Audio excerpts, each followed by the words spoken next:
ഫിന്നലൻ്റെ തകർപ്പൻ സെഞ്ചുറി കരുത്തിൽ KKR അവരുടെ പ്ലേ ഓഫ് പ്രതീക്ഷകൾ നിലനിർത്തിയിരിക്കുകയാണ്. തുടർച്ചയായുള്ള 4ാം വിജയം. ഈ സീസൺ തുടങ്ങിയപ്പോൾ നമ്മുടെ ടേബിളിൻ്റെ അടിത്തട്ടിലായിരുന്നു KKR കുറച്ച് നാളിൽ. പക്ഷേ തുടർന്ന് അവർക്കൊരു 4 വിജയം, പിന്നെ ഫിന്നലൻ്റെ സെഞ്ചുറിയും കൂടി ആയപ്പോൾ കുറച്ച് ഓപ്പണിങ്ങിലുണ്ടായിരുന്ന ആ ഒരു പരാതിയും ക്ഷാമവും തീർന്നു എന്നാണ് ഞാൻ വിശ്വസിക്കുന്നത്. ബൗളിംഗ് പെർഫോമൻസ് കമ്പാരിറ്റീവ്ലി ഫസ്റ്റ് ഹാഫിനേക്കാളും കൂടുതൽ ബ്രില്യൻ്റ് ആയിട്ടുണ്ട്.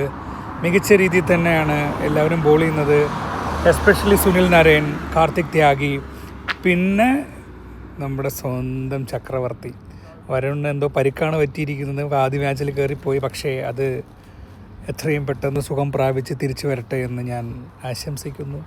ഡൽഹിക്ക് എന്താ പറ്റിയെന്ന് വെച്ചാൽ പോരാ, അവരുടെ കയ്യിൽ നല്ല പ്ലെയേഴ്സൊക്കെ ഉണ്ട്, പക്ഷേ ബാറ്റിംഗ് തകർന്നു പോകുമ്പോൾ ബോളേഴ്സിന് ഒന്നും ചെയ്യാൻ പറ്റില്ല. അവരെ കൊണ്ട് പരമാവധി എറിഞ്ഞ് പിടിക്കാൻ തന്നെ പരിധിയില്ലേ.